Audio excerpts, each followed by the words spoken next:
Yesus Kiristoosiin warroonni barsiisaa ture inni Waaqayyoodhaan illee isaaf sagadaan turre Waaqayyo illee jedhanii amanaadhaan turre jarri.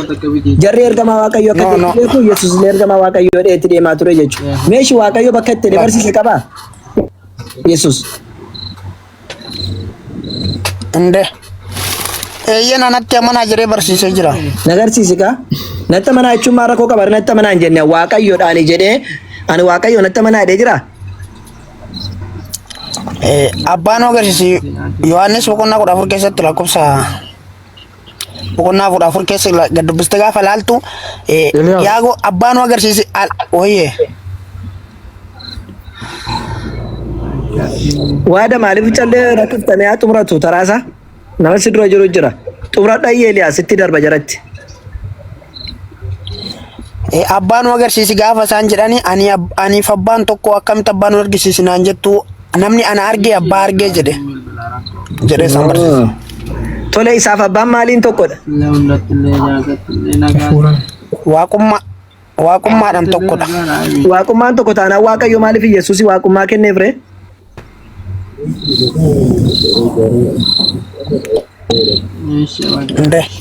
Waan tokko ta'aniif miti ree.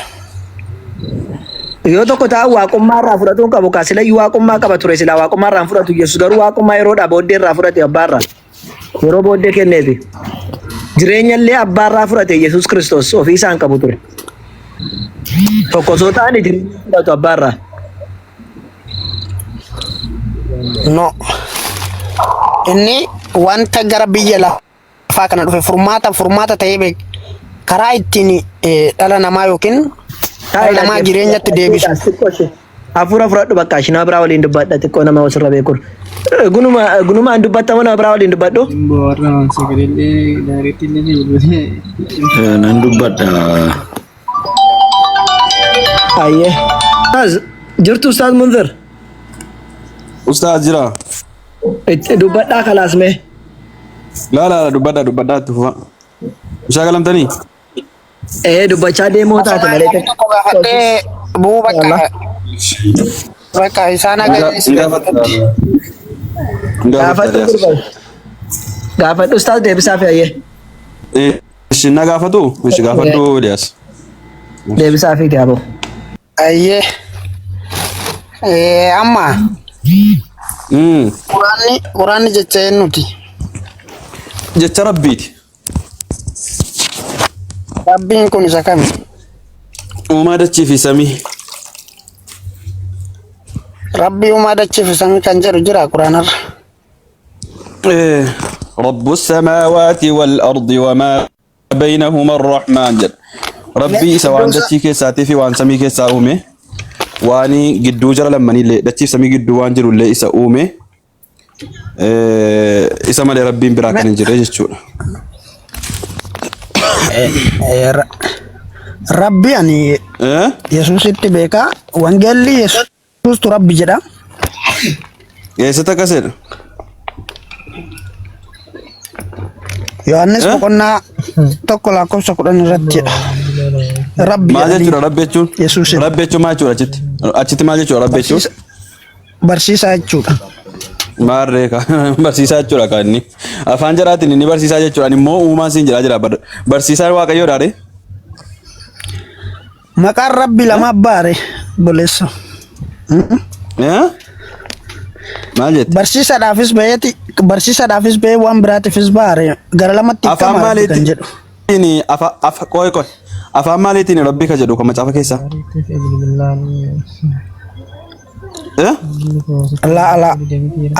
Afaan fedhenis yaa ta'u deemee hiika tokko qabaabe. Rabbiin inni afaan Ibraayistii keessa inni sittani meedha.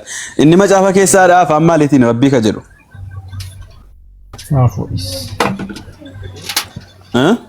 Hiika tokko jechi tokko hiika lama sadiitti hiikamuu hin danda'u. Waakii hiika lama sadiitti hiikamuu hin danda'u. Afaan maaliitiin natti himtu afaan maaliitiin? Afaan Ibraayistii. Afaan Ibraayistiin Rabbi jechuun barsiisaa jechuudha. Ayyee afaan Arabiffaatiin ammoo Rabbi jechuun uumaa waa hundaa jechuudha. No. Kanaafuu Eeshi, Yesuus uumaa barsiisaadha malee uumaa. Qoy. Yesuus barsiisaadha malee uumaa miti. amma waa'ee Yesuus kaakan jirru amma Quraana irraa sin gaafachaa jira. Istee maasi taasise malee maasi maal balleesse Yesuus Kiristoos barsiisaadha malee uumaa miti siin jedhe baran. Lakki asin deebin akka ishee. Walii galleerra miti siin jedhe baran. Yesuus Kiristoos barsiisaa jedhamee jira. Afaan Ibraayisxiitiin Rabbi jechuun barsiisaa jechuudha. Kanaafuu Yesuus barsiisaadha malee uumaa miti siin jedhe. Raayitii godhi yookaan immoo lakkii jedhi. Yesuus uumaadha malee. Macaafa Yesuus uumaadha kan jedhu qoy yeroo takka eegummaa noosi. Yesuus uumaadha kan jedhu yookaan immoo anuumeedha kan jedhu Yesuus Kiristoos dubbatee jira. Hundinuu isaan ala kan ta'e tokko illee hin jiru jedha. Kan inni uume siin jedhe Yesuus Kiristoos uumaadha kan jedhu macaafarra jira.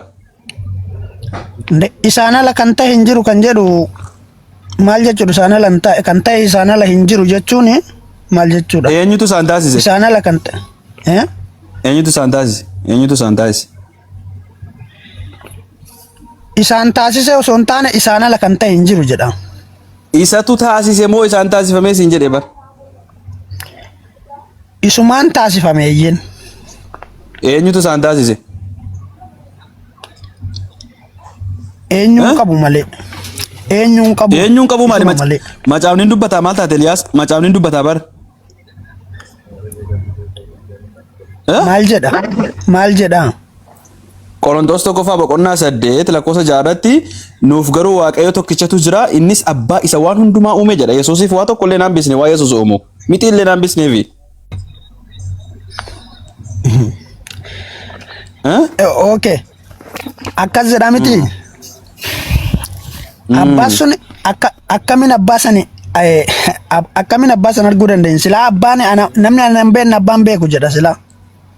Awwaan abbaa arguu jiru uumaan Waaqayyo tokkicha isa abbaa jetteeti waamaa jirtu kana tokkicha isaa malee uumaan kan biraa jira? Abbaan sun koo isatu karaa abbaa sanuu isatu barsiise bee. Abbaa fi lakkii akkasiin jedhaa jiru uumaan tokkicha isaa malee jiraa isiin jedhe tokkicha isaa malee jira isa abbaa jedhaa jirtu kana malee. Abbaa sun waa'ee uumaa isaatu waa'ee abbaatiyyuu kan barsiise dhala namaa isa Yesuus. Waa'ee barsiisaa miti amma Yesuus barsiisaa ta'uu irratti walii gallee jira bar. Barsiisaadha inni barsiiseera waa'ee Waaqayyo barsiisee jira. Uumaan tokkicha Waaqayyicha malee jiraa isiin jedhe. Ne hubadhu malee maal taate Eliyaas? No adda baasee addan bahu isaan lamaan tokko aniif abbaan tokko jedhee jira. Maaliin tokko ta'an?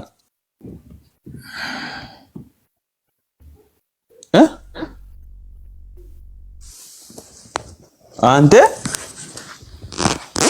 Isaan lamaan tokko. Waan tokko kun isinii galuu diddeeme isin kiristaanota. Isaan lamaan tokko. Lama naan jetta tokko moo naan jetta rabbi si haa qajeelchu. Isaan lamaan tokko. Abboomaa as jirtu? Salaamu alaikum. Bagana eegaan dhufte. Waalaikum salaam warahmatullah. Koflaan jira haraara deemu ustaad.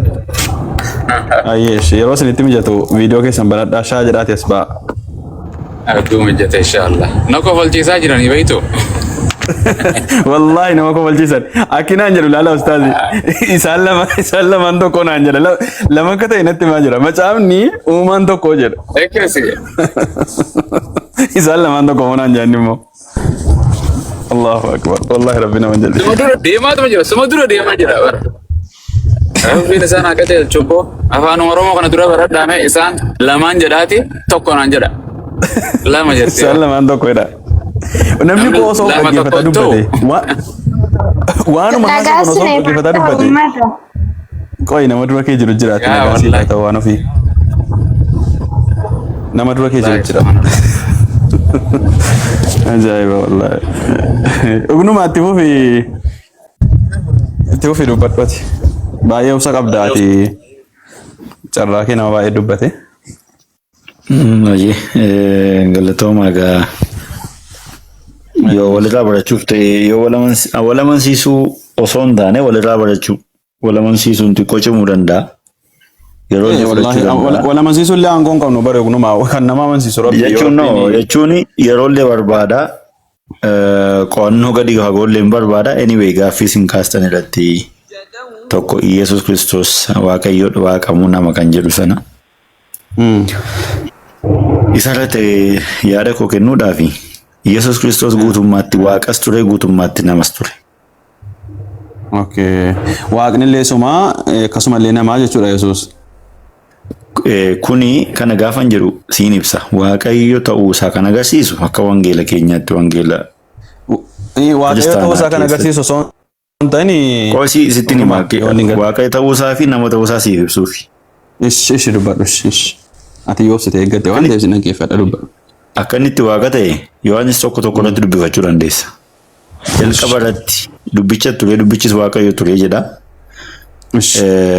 Yohaanis tokko dubbifachuu dandeessa. Dubbichis foon uffatee nu gidduu buufate jedha. Kun Iyesuus Kiristoos foon uffatee yeroo dhufe Waaqayyo dubbicha ta'uu isaa kan mirkaneessedha. Inni nama ta'uu isaa immoo foon uffachuuf dhiiga kanaan uumamee dhalatee maaram irraa dhalachuun isaa immoo namummaa isaati kan inni agarsiisu.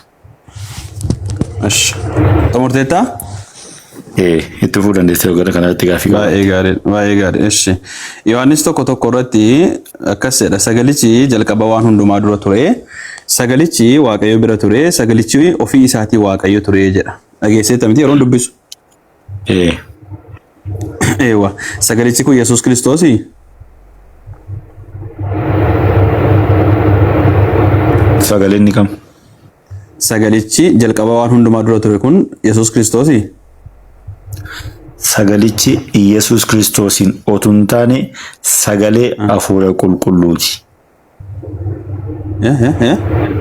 Hafuura qulqulluudha sagalichi. Sagalee jechuun hafuura isa sila tokko moo lama ittanii gaafachaa turtan mucaadhaani.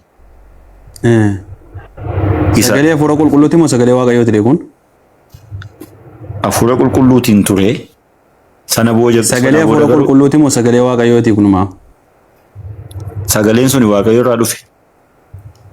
Waaqa isa kamirraa dhufe? Waaqayyo abbaa moo Waaqayyo hafuura qulqulluu? Waaqayyo abbaa irraa dhufe. Sirreeffadhu Waaqayyo hafuura qulqulluu naan jettee bar. Waaqayyo abbaa irraa dhufe. Sagalee hafuura qulqulluuti naan tole. Sagalichi kun Waaqayyo bira ture jedha. Waaqayyo isa kamiin bira ture? Waaqa abbaa bira ture. Okay, Waaqayyo lama jira? Waaqayyo tokko jira.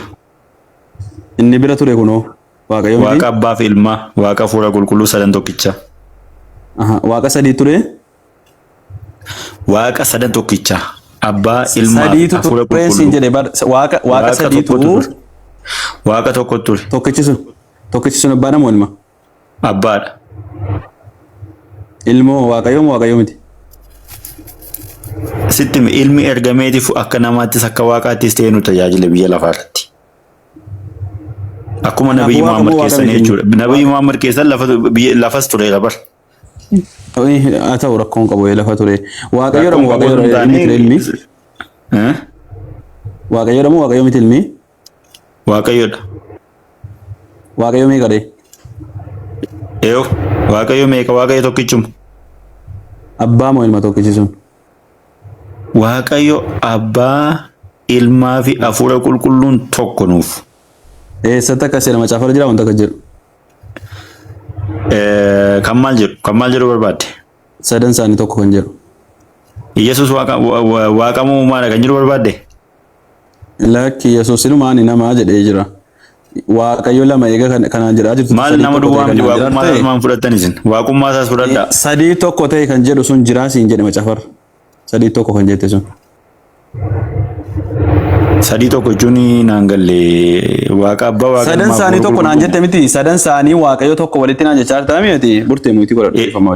Eenyudha sadan sun? Saraan si qaqqaba. Abbaa ilma hafuura qulqulluu. Abbaa ilma hafuura qulqulluu.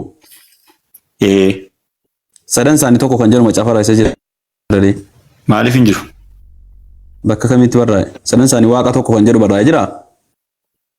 Si ibsu? Naa ibsuu siin hin jenne. Sadan isaanii waaqa tokko kan jedhu macaafa irratti barraa'ee jiraan jedhe malee. Si ibsuun siin jedhe maali akka hubattuuf? ibsuu jechuun koo waan jiru ibsita maal taate gunuma waan jiru ibsita eessatti sadan isaanii tokko sadan isaanii waaqa tokko waa sadan isaanii waaqa tokko kan jiru macaafa lanaa kennu dandeessaa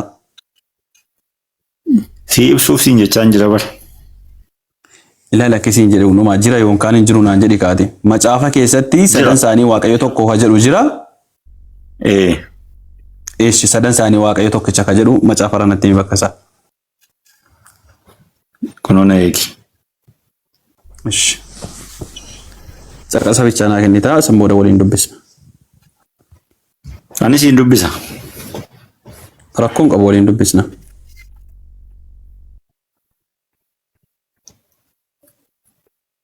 يا جماعة شيروا وكبسوا شريكوا الآتاف تابيكوا بارك الله فيكم.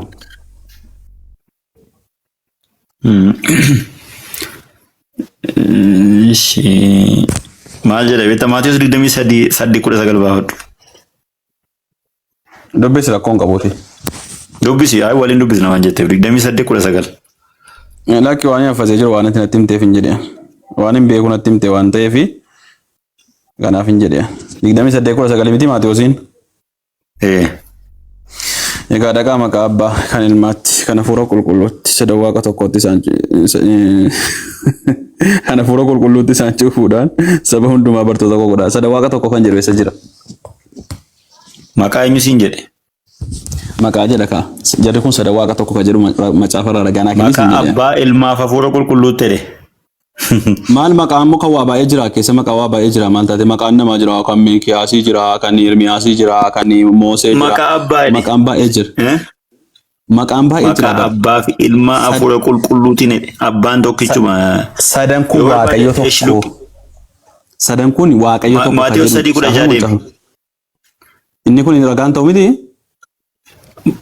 akkasii bal'atuufi maal ragaan ta'ummaa inni kana caala ragaa maal barbaadate? Sadan waaqa tokko kan jedhu kan kun sadan waaqa tokko kan jedhu si gaafadheen bar. Sadan waaqa tokko maqaa abbaa ilmaaf hafuura qulqulluu sadansaa waaqa tokko yoo barbaade Qorontos macaafatti dabaluun immoo ta'u bar dhahicha waaqayyooti dabalamaa reebichatti dabalamaa waaqa illeetti gubata namni dubbii waaqayyooti dabale. Yoo ta'e maali dhabeetta yoo positively hubachuu fi jallisanii hubachuun adda adda. Qorontos 2:13 maal siin jedha? Maal jedha? Dubbifadhume. Inni isa kana naa xumuri kaan inni kun ragaan ta'u miti isa kanarra sadan isaanii tokko kan jiru. Dhibba ragaa ta'a maal itti fudhachuu dhiisteef ragaan ta'u jedhee darbuun danda'u. Injiru kaa sadan isaanii waaqa tokko kan jedhu sadan isaanii waaqa tokko kan jedhu injiru bara. Sirriitti ragaa sirriin sii kenne bara. Laal an kan si gaafadhe laal abbaa ilma hafuura qulqulluu sadan waaqayyo tokkooti ka jedhu kun macaafa irratti caafame mun caafamne si gaafadhe kun immoo hin jedhu akkas hin jedhu maqaa abbaatiin maqaa hafuura qulqulluutiin naqaa coobaa jedha maqaa si gaafachaa jiru jarri kun waaqayyo tokko ta'uu isaanii ragaa qabna moo hin qabnu kunoo maarra isuma sii dubbise miti maal injiru kan bakka kana sadan isaanii waaqayyo tokko kan jedhu injiru bar maqaa jaraatiin naqaa coobaa jedhe malee maqaa abbaa ilmaaf hafuura qulqulluutiinidha. Gaafiin kee siin galee eegunumaa. Gaafiin kee naa galeeti. Deebii koo sii galuu didee sirkisesi. Laa deebiin kee naa galuu didee bara an kan si gaafachaa jiru. Deebii kootu sii galuu didee. Na hubadhu kaa yeroo tokko. Jarri kun sadan waaqayyo tokko jechuun macaafa irratti hin caafamne mitiidha kan si gaafadhe. Maatiyus 28:9 fi Maatiyus 3:6-17 dubbifadhume akkasitti sii galu. Kanuma dubbisne isuma dubbisne irratti siin jedhe isuma dubbisne kana irratti jarri kun sadan waaqayyo tokko. Na dhaggeeffadhu kaa'e. Jarri kun sadan okay. Eega maqaa jaraatiin cuuphame jarri kun waaqayyo tokko jechuudha miti walitti wal gargaaranii sadan waaqa ta'u. Maatiyus 28:9 maal jedha beektaa? Isuma kana irratti walii galaa ogumaa. Egaa dhaqaadha maqaa abbootiif ilmaa hafuura qulqulluutiin isaan cuuphaadha. Kun immoo Maatiyus 28:9 irratti maqaa tokkicha kan jedhu kuni tokkummaa isaan sadan sana agarsiisa jechuudha. Kan eenyu? Kan abbaa, kan ilmaaf, kan hafuura qulqulluu agarsiisa. Okay. Eshi. Yoo barbaadde immoo Maatiyus 3:17 hafuura qulqulluun akka na dhaggeeffadhu. Maal jedha beektaa Maatiyus 3:17 akkasitti nama wajjin haasa'u namaan ta'u akkasitti walii wajjin haasa'uun wal dhaggeeffataa sun Ishi eega maqaa jaraatiin cuuphamuun waaqayyo kan jara godhu ta'ee dhaggeeffadhu. Eega maqaa jaraatiin cuuphamuun waaqayyo kan jara godhu ta'ee Yesuus Kiristoos inni dhufu hafuura qulqulluudhaa fi ibiddaan isinin cuuphaa jedhe. Amma ibiddaan namni tokko yoo ibiddaan cuuphamee jedhe ibiddi waaqayyo ta'a jechuudha. Hafuura qulqulluudha ibiddi. Hafuura qulqulluuf ibiddaan jedha maal taate? Hafuura qulqulluudhaa fi ibiddaan jedha. Hafuura qulqulluudhaa fi ibiddaan. Hafuura qulqulluutiinidha. Lakkoofsa meeqa dubbisaa jirti? Hafuura qulqulluudhaa fi ibiddaan. Lakkoofsa meeqa dubbisaa jirti? Lakkoofsa meeqa dubbisaa jirti? Maatiyos boqonnaa 3 lakkoofsa 11 irra jira. Maatiyos boqonnaa 13 lakkoofsa Maatiyos boqonnaa Maarqos boqonnaa 9 irra jira. Iddoo baay'ee jira. Amma akkami beektaa obboleessa koo yoo akkasii galu barbaadde gaaffii wal keessa mukootuun taane. Abiddi waaqayyoo ta'a isin jedhe. Hafuura qulqulluudhaaf ibiddaan isin cuuphaa jedhe. Sitti maan jira. Amma tika keessaati fi kanatti gochaa jirtu akka barsiisa jechuun wangeela jechuun rifiraansii mataasaa baafata mataasaa walii kennaa walii kennii walii kadeema. Laayinii tokko qofa baastee namasisuu yookaan immoo an kallattiidhaan ragaa kan isin gaafadhe jarri kun sadan waaqa tokko kan jedhu ragaa naaf fidin siin jedhe ragaa naaf fide. Ishi maqaa jaraatiin eega nageeffadhu. Maqaa jaraatiin eega cuuphuu waaqayyo jara kan godhu ta'ee inni dhufuu hafuura qulqulluudhaa fi ibiddaan isin cuuphaa jedhe. Kanaafuu ibiddis waaqayyo ta'aa isin jedhe. Hafuura qulqulluu wajjiniin. Ibidda isatti beektu isa biyya lafaa kaasana miti. Abidda kan biraa jira? Abidda kan biraatti ittiin cuuphaa? Abidda keessatti cuuphama dhalli namaa. Biyya lafaa. Macaafa jedha bara namiti. Kanaaf akkasii galutti hubadhuun siin jedhe kanaaf bar. Hafuura qulqulluu dandeessu hafuura qulqulluudhaa fi ibidda jedhe bar. Hafuura qulqulluudhaa fi ibiddaan isin cuuphaa.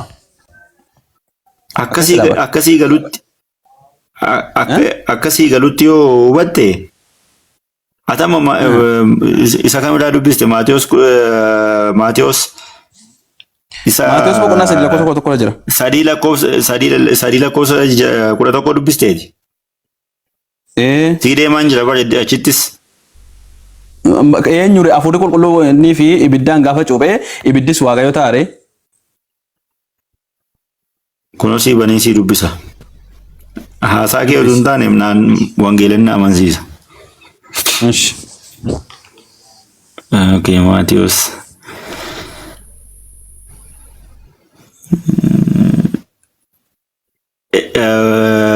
Ishii 3:11. Dubbisi. Dubbii sagalee waaqayyooti dubbisi. Wanti dhufu garuu caalaa humna qabaadha. Ishii ani kophaa 3:11 dubbisi. Oluma fuudhi dubbisi. 3:11 koi wangeela baabachaa hin jiraata. Isuma sirriidhaa sii dubbisa kunoo. Sirriidhaa bara inni macaafaas inni faanis sirriidhuma. Lakkinni nuti badhaasa kaanitti isa kompiitara irraan barbaadu kanaafin. Maaliif maali? Dubbii waaqayyoo miti inni?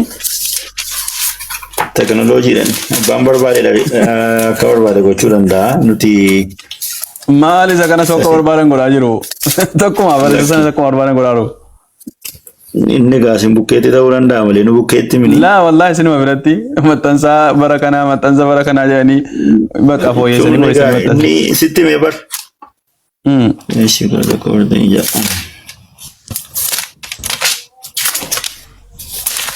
Yoo ishee jaa. Macaafa maxxansi namoonni maxxanfamaa dubbisna. Durama maxxanee taa'e. Isuma si maxxansitan dubbisna bar. Isa sinnuu kennitanii fa'a. Isa obboloonni amantoonni karaa irra deemanii. Wangeela Maatiyos boqonnaa 6 lakkoofsa 11 bineeti. 3:11 dubbisi. 3:11. Yesuusitti amanaa jedhanii gaafa jedhe wangeela namaa kennan wangeelli immoo Yesuus nama jedha. Yesuus waaqayyoodha. Uumaadha jedhu jarri. Yesuus lakkee namaa jedha gaafa wangeela foonee dubbii. Warra kam isaan? Warra mukatamaa baay'ee deemee lallaban. Sadii kudha tokko naan jette mini obbo. Yohaannis itti fufeedha. Sadii kudha tokko. Dubbise. Eessuma dubbisiisiin jedhe. Yohaannis itti fufee yaada garaa keessanii geeddarachuu keessanii fedha. Bishaaniin isin nan cuuba. Inni ana booddee dhufu garuu ana irra in jabaata. Anis qophee miilla isaatti illee baachuudhaaf nama ta'uu miti. Inni hafuura qulqulluudhaaf ibiddaan in cuuba. Ameen. Ameen. Egaa waa'ee cuuphaati kana. Kana barachuu barbaade. Maaliin cuupha jedhe? Maaliin cuupha jedhe? Maarqos biras deemi. Akkasii galuufi. Isuma kana Akkasii galuufi bar. Maaliin isin cuuphate? Abidda. Abiddi waaqayyoodha. Akkuma sii galuuf inni baafata siifi maal rabaa akka sirriitti sii galuuf. Isuma kana natti nimtu atanu innoo naa galaa bar. Ma inni gaaffii ati na gaafachaa jirtu kanaaf deebisii kennuufi bar. Maal taate kunu asumarraa naa deebisi ka maal rakkoo qaba caafan dubbisaa ta'a bar. Isuma kana naa deebisi ka waaqayyoodha ree. Dhaggeeffadhu. Hiikni ibidda jedhu ibsa qulqullinaa. Fakkeenyaaf hojii ergamoota lama sadii deeminaa dubbisi ati immoo. Hojii ergamoota lama sadii. Ibsa qulqullinaa yookaan ibiddi sibiila qulqulleessuuf akkuma tajaajilu hafuurri qulqulluun immoo jireenya amantoota keessaa. Isa immoo hafuura qulqulluu dubbate waa lama dubbachaa jira bar. Hafuura qulqulluudhaa fi ibiddaan jedha bar. Sitti muufi guyyaa Pheenxeqoosteetti jira hafuurri qulqulluun bifa arraba ibiddaatiin ergamtoota irratti buusa hojii ergamtoota lama sadii deemii dubbifadhu. Hojii ergamtoota lama sadii dubbifadhu deemiiti. Ankan siin jechaa hiika ibiddaa sana sitti muufi bar. Hiika ibiddaa sana sitti muudhaafi. Hafuura qulqulluudhaa fi ibiddaan jedhe bar. Lama dubbate bar. Isuma hiika isaa akkati bartuu fi hojii ergamtoota boqonnaa lama lakkoofsa sadii dubbifadhu. Inni hiikamu hafuura qulqulluutti ni hiikamu waa lama dubbataa jiran siin jedhe. Tokko hafuura qulqulluu qobaatti dubbatee ka'e fi jedhe. Hafuura qulqulluu fi ibiddaan jedhe. Maal taate yeruma? Maal ati garaagarummaa cuuphaa bishaaniif cuuphaa hafuura adda baastee akkati bartu barbaadee ni bar. Garaagarummaan cuuphaa bishaaniif cuuphaa hafuuraati kan inni haasaa jiru boqonnaa kana keessatti. Bareessitti agarsiisaa jira. Cuuphaa bishaanii cuuphaan bishaanii qobaatti cuuphaan hafuuraa qobaatti garaagarummaa isaa ditteelee akkati bartuuf kan achirratti kaa'e. Gadi fageenyaan immoo waa'ee jireenya Yohaannisii fi guddina Iyyasuus Kiristoos kan inni mul'isuu barbaade. Kana keessatti ani kophaa isaa illee baachuudhaaf ta'u jedha. Bara sana keessatti kophaa baachuun yookaan miila dhiquun kophee isaa sana keessatti kophee baachuu yookaan miila dhiquun hojii garbichaa isa gad aanaa ture. Yohaannis Iyyasuus Kiristoos duratti garuu garbicha gad aanaa ta'uufillee ofii hin qophoofne dubbachuu isaati. Iyyasuus Waaqayyo guddaa fi gooftaa humna qabu ta'uusaa agarsiisuuf kan inni dubbate. Waa'ee ibiddaa isin cuuphaa jechuun isaa maal jechuudha? Ibidda kanatti jettu immoo ibsa qulqullinaa ibidda sibiila qulqulleessu akkuma tajaajilu hafuurri qulqulluun immoo jireenya amantootaa keessatti xurii yookaan cubbuu gubee qulqulleessaa. Guyyaa Pheenxeqoostee hojii wal fakkeessite kan Iyyasuus Kiristoos kana dubbate. Hojii ergamtootaa boqonnaa lama lakkoofsa sadii dubbifadhu akkasii galuuf. Cuuphaan kalas dhiisii kana bakka kalasatis ragaa fidachuu waan hin dandeenyee fi walumaa galatti